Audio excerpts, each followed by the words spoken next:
영국에서 잘 알려진 교회를 꼽자면요, 런던에 있는 웨스트민스터 채플입니다. 너무나 유명한 곳이에요. 그래서 이렇게 영국을 방문하시는 목회자들, 성도님들께서는 이것을 꼭 방문하시는 것을 보게 됩니다. 이 교회를 담임 목회하셨던 분이 계시는데 1977년도부터 25년 동안 담임 목사로 섬기신 분이 R.T. 켄달 목사님이십니다. 저분이세요. 말씀과 성령을 균형 있게 목회를 참 잘하셨습니다. 2019년도에는 온누리교회 초청으로 우리나라에 오셔서 집회와 강연도 하셨습니다. 이 R.T. 켄달 목사님의 선임 담임 목사님이 계시잖아요. 그분이 누구시냐면 한국교회에 너무나 존경받는 20세기의 최고의 강해 설교자 마틴 로이드 존스 목사님이십니다. 이 목사님께서 켄달 목사님의 선임자이셨고 후임자로 켄달 목사님을 뽑으셨어요. 세우셨습니다. 이러한 R.T. 켄달 목사님께서 쓰신 책이 여러 권이 있는데요. 그 중에 제가 소개해드릴 책은 이것입니다. 성령을 소멸하지 않는 삶이에요. 여기 성령을 소멸하지 않는 삶 중에서 R.T. 켄달 목사님께서 이러한 질문을 던집니다. 왜 성령님께서 오늘 본문의 말씀처럼 예수님의 머리 위에 비둘기와 같이 내리셨을까? 왜 하필 비둘기셨을까? 라는 질문을 합니다. 그런데 그 질문에 대한 답을 책에 보니까 50년 동안 지인으로 알고 계셨던 선교사 부부가 계신데 그 부부와 만나서 이야기를 하다가 깨닫게 되셨다라는 거예요. 한 지혜를. 어떤 지혜냐면 이 선교사 부부가요 50년 동안 비둘기를 키우셨대요. 근데 비둘기를 키우셨는데 이렇게 얘기를 들려주는 거예요. 목사님, 비둘기는 두 종류가 있습니다. 어떤 종류가 있냐면 집 비둘기가 있고 피존이라고 하는 집 비둘기가 있고 산 비둘기가 있습니다. 터틀 도브라고 합니다. 피존과 터틀 도브가 있는 거예요. 그런데 둘이 특징이 서로 다르다라는 것입니다.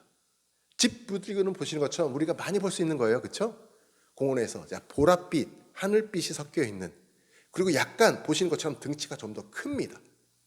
그리고 늘 사람 곁에 머물고 무서워하지 않죠. 근데 산비둘기는 야생입니다. 들과 산에서 살아요. 그래서 좀 더 작고 또 호리호리하고 날렵합니다. 그리고 색깔이 흰색도 있고 회색빛도 있어요. 자, 이렇게 서로 특징이 다릅니다. 자, 먼저 집 비둘기 피존이라고 하잖아요. 여러분 피존 들어보셨죠? 우리나라 1970년 후반에 이 섬유 유연제가 최초 업체가 기업이 생깁니다.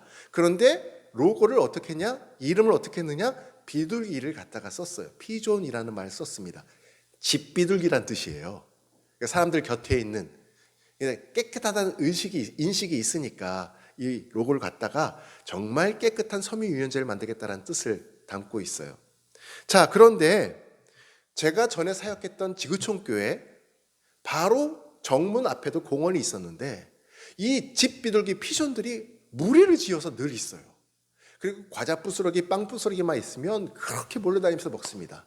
제가 옆으로 다가가면 얘네들이 어떻게 될까요? 날아갈까요? 아니면 그 자리에 있을까요?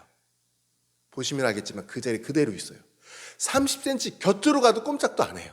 그래서 한 발을 들었다가 내려 찍어도 한 1m도 채 안 날랐다가 다시 내려앉아요. 가지를 않아요. 그러니까 사람하고 같이 살아요. 그러니까 집 비둘기예요. 그래서 여러분, 이 집 비둘기가요 골칫거리가 됐어요.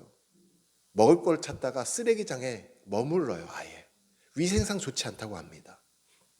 그런데 산비둘기는 어떨까요? 보십시오. 흰색의 산비둘기 터틀 도브 들어보셨죠? 저 영국 브랜드입니다. 저게 도브. 정말 얼굴을 깨끗게 세안시키는 그러한 비누를 만들겠다고 해서 도브 비누를 만들고 있는 것도 보게 돼요. 자, 이 산비둘기 도브는요 사람을 가까이 할까요? 가까이 하지 않을까요? 가까이 하지 않아요. 사람이 나타나면 바로 휙 하고 날아가 버립니다. 그러니 이 더러운 곳 쓰레기장 절대 있지 않습니다. 그런 차이가 있어요. 성질은 어떨까요? 온유해요. 온순합니다. 민감해요. 그래서 잘 길들여지지는 않아요.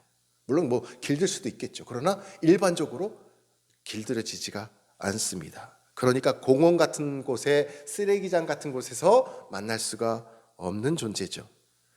그래서 피존, 집 비둘기가 있고 도부, 산 비둘기가 있습니다. 그런데 오늘 말씀 속에 보니까 32절에 보면 세례 요한이 이렇게 고백을 하고 있잖아요. 예수님께서 세례를 받으실 때 하늘에서 하얀색 성령 비둘기가 내려 임재하는 장면을 묘사해주고 있는데, 성령이 비둘기같이 임하셨다라고 말을 하고 있습니다. 이때 비둘기는 집 비둘기 피존이 아니고 사람에게 길들여지지 않는 온유하고 민감한 산 비둘기 도부라고 말을 들려주는 거예요. 선교사 부부가 누구에게? 알트 캔들 목사님에게. 아, 그렇구나. 사람에게는 얼씬도 하지 않던 그 작고 깨끗한 산 비둘기가 왜 예수님의 머리 위에 앉아 머물렀을까? 도대체 저분은 어떤 분이시길래 산 비둘기가 도망을 치지도 않고 머리 위에 내려앉았을까? 이 광경을 이스라엘 백성들이 쳐다보고 있을 때 너무나 신비롭지 않았겠습니까? 이때에 34절에 보면 세례 요한은 도부 같은 성령께서 예수님의 머리 위에 임하시는 장면을 볼 때 세례 요한은요, 이미 저분이 누군지를 알고 있었다라는 거예요. 그것을 어떻게 힌트를 얻을 수 있느냐? 우리가 읽지는 않았지만 오늘 말씀 속에 29절에 보면 이렇게 말씀을 하고 있어요. 제가 읽어드릴게요. 이튿날 요한이 예수께서 자기에게 나오심을 보고 이르되, 물세례를 받기 위해서 오시는 거죠.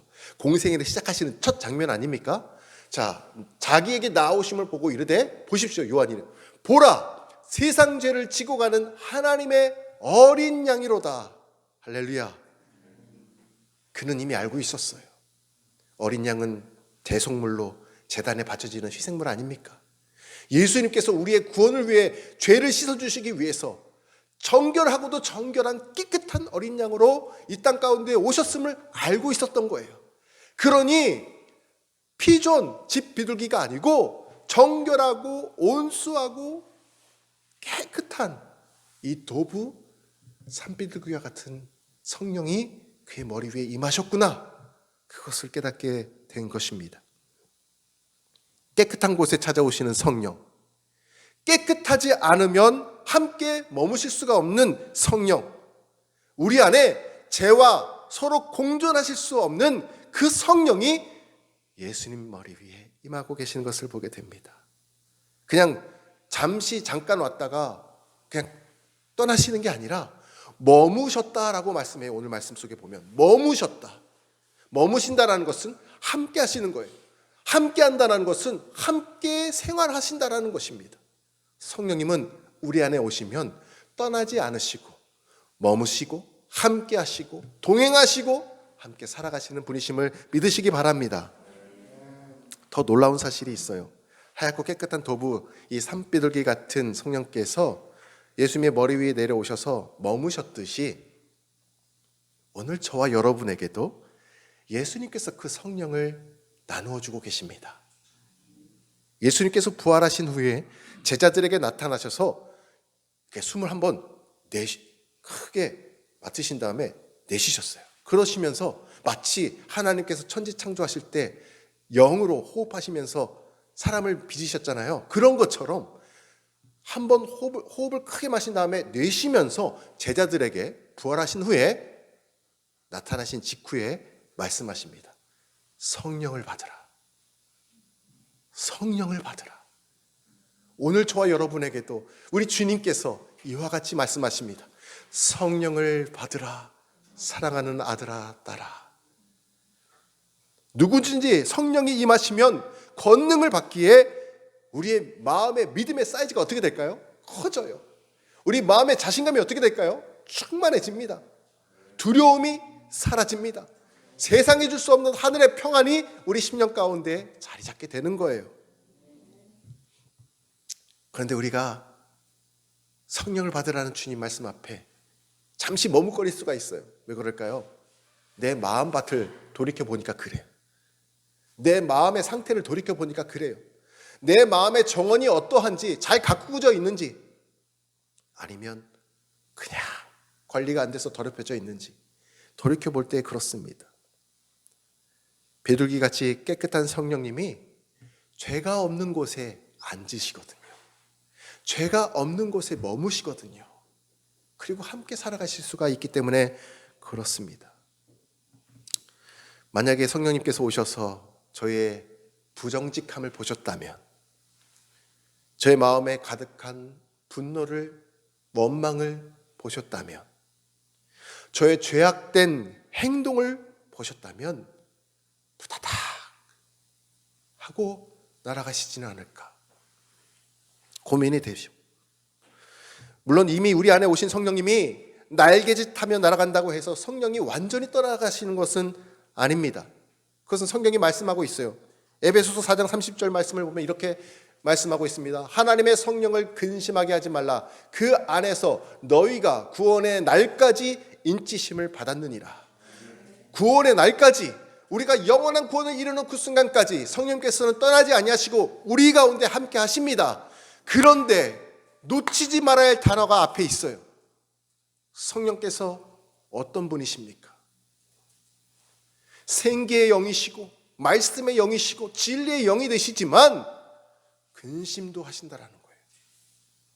말할 수 없는 탄식으로 우리 가운데 애통해 하시는 분이 성령이시라는 거예요.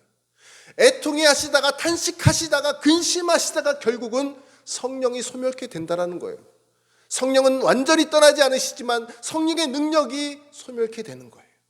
마치 성령이 없는 자처럼 우리가 살아갈 수 있다라는 것을 기억하시기 바랍니다. 그래서 고민하게 돼요. 성령께서 내 안에 오시면 무엇을 하실까? 내 마음밭을, 내 마음의 정원을 가꾸어 주세요. 리모델링 한다고 들으셨잖아요. 리모델링, 인테리어 새롭게 하는 거. 한번 상상을 한번 해보십시오. 성령께서 내 안에 오시면 어떤 일을 하실까? 갈라디아서 5장 22절 말씀 대표적으로요, 우리 마음 가운데 오셔서 리모델링을 이렇게 하신다는 거죠. 그 말씀이 바로 이거예요. 자, 저와 같이 한번 읽어볼까요? 시작. 오직 성령의 열매는 사랑과 희락과 화평과 오래 참음과 자비와 양성과 충성과 온유와 절제니 이 같은 것을 금지할 법이 없느니라. 할렐루야. 성령의 9가지 열매로 우리 마음을 리모델링 해주신다는 거예요. 어떻게? 우리에게 오셔서 사랑의 복도를 지나가십니다. 그리고 희락의 계단을 오르셔요. 그리고 화평의 문을 열고 들어오세요. 마음의 정원에. 오래 참음이라는 소파에 앉으셔서 좀 쉬셔요. 그리고 자비와 양선이 끌어들이는 커피를 드셔. 그리고는 가뿐하게 일어나셔가지고 충성과 온유와 절제가 있는 그 정원의 앞마당에 나가셔서 편안한 쉼을 누리시는 거예요. 머무시는 거예요. 비유적으로 설명을 해드렸습니다. 우리 마음밭에 오셔서 성령님께서 하시는 역할이 이 성령의 9가지 열매를 거두면서 영원구원의 그날까지 우리가 살아갈 수 있도록 도우시고 인도하시고 다스리신다는 거예요. 할렐루야.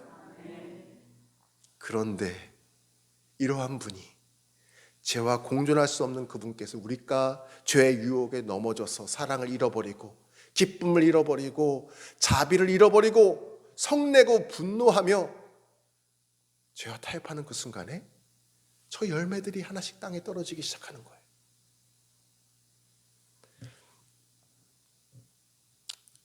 내 마음의 정원을 비둘기 같은 성령께서 매일같이 머무실 수 있도록 날마다 말씀을 통해서, 기도를 통해서 가꾸어 가시는 저 여러분 되시기를 간절히 소망합니다. 사랑하는 바움교회 성도 여러분, 성령님께서 여러분의 마음속에 이와 같이 지금 편히 머물고 계십니까?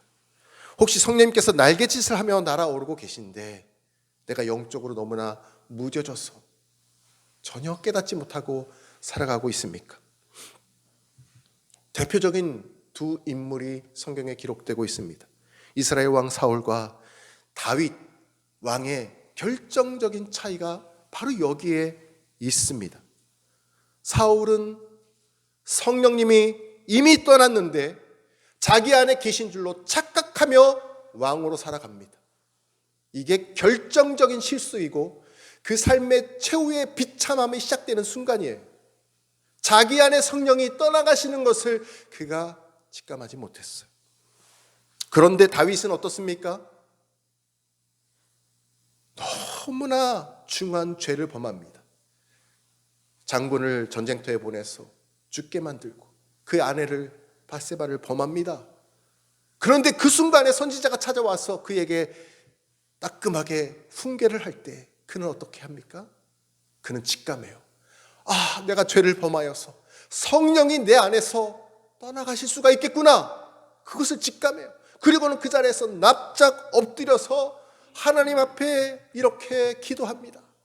그 말씀이 어디예요? 시편 51편 전체가 밧세바를 범하고 나서 다윗이 하나님 앞에 엎드려서 자백하고 고백하며 기도하는 전체 시 내용이 시편 51편의 내용입니다.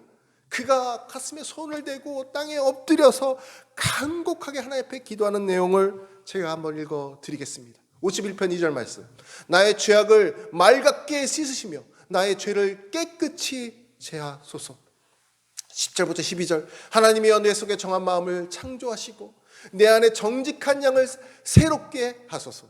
나를 주 앞에서 쫓아내지 마시며 주의 성령을 내게서 거두지 마소서. 주의 성령을 내게서 거두지 마소서. 주의 구원의 즐거움을 내게 회복시켜 주시고 자원하는 심령을 주사 나를 붙드소서. 아멘. 사랑하는 바움교회 성도 여러분, 성령이 머무는 가정, 성령이 머무는 교회가 되기 위해서는 이 다윗의 기도를 꼭 기억하셔야 합니다. 하나님, 주의 성령을 내게서 거두지 마소서. 성령이여 떠나지 마소서.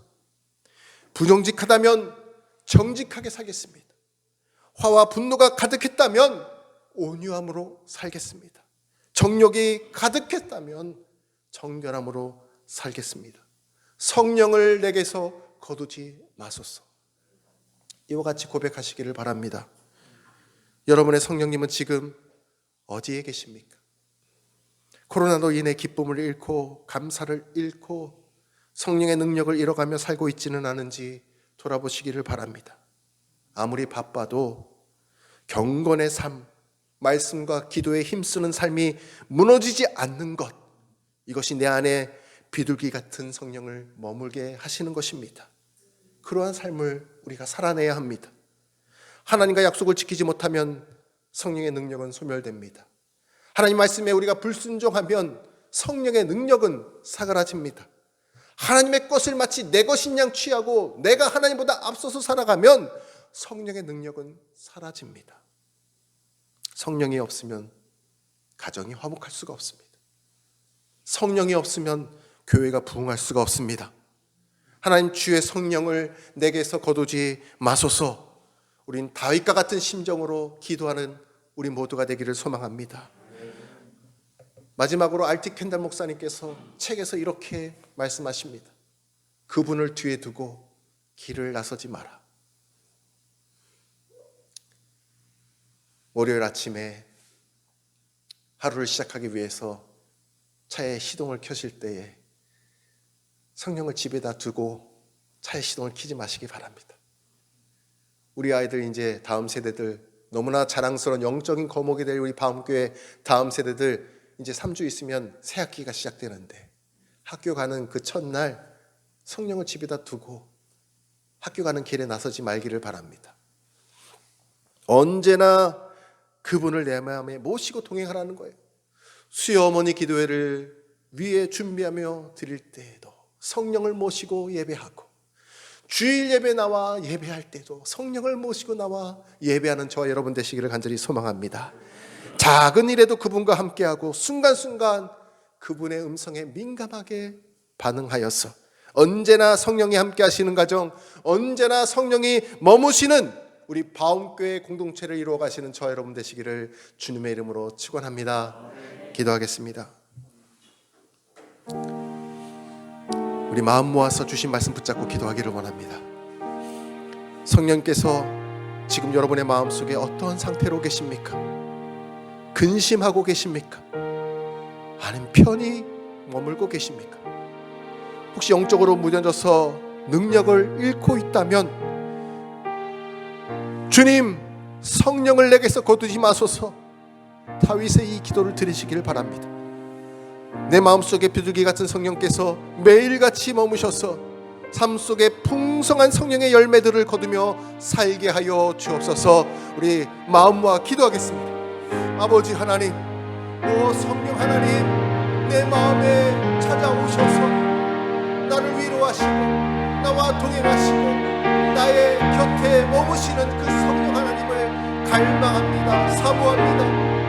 내 마음밭이 지금 어떠합니까? 성령님께서 머무시기에 편한 곳이 되었습니까? 아니면 나의 죄성으로 인하여서, 나의 죄와 태역함으로 인하여서 성내고 분노하고 아버지 하나님의 종역적인 삶을 사는 것으로 인하여서 아버지 하나님께서 성령의 능력이 소멸된 것으로 인하여 탄식하고 계십니다. 성령님을 사모합니다. 갈망합니다. 다윗과 같이 기도 드리기를 원하오니 오 주님이시여, 내게서 성령을 거두지 마소서. 내게서 성령을 거두지 말아 주옵소서. 성령이 나를 통행하는 삶 살기를 원합니다. 성령이 머무는 가정이 되기를 원합니다. 성령이 머무는 교회가 되기를 원합니다. 화목하고 부흥을 꿈꾸는 그런 가정과 교회를 이루기를 소망하오니 우리 바움교회가 성령 공동체가 되게 하여 주셔서 하나님의 꿈을 이루어 드리게 하여 주옵소서. 영적인 거목들이 자라는 교회가 되게 하여 주옵소서. 성령 안에서 하나 되게 하시고 성령 안에서 민감하게 하시고 성령의 음성을 쫓아 살아가는 우리 모두가 될 수 있도록 도와주옵소서. 하나님 말씀과 기도를 통해 경건한 삶을 살아갈 수 있도록 도와주셔서 날마다 성령과 동행하는 우리 모든 공동체 주체를 낼 수 있도록 역사하여 주옵소서.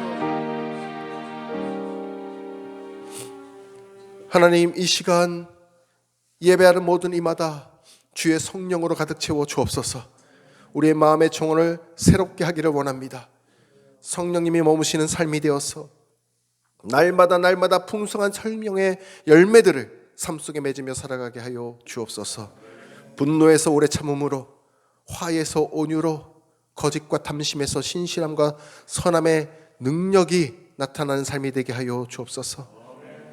성령이 머무는 가정, 성령이 동행하는 교회 공동체를 이루어가게 하여 주옵소서. 우리에게 성령을 주시는 예수님의 이름으로 기도합니다. 아멘.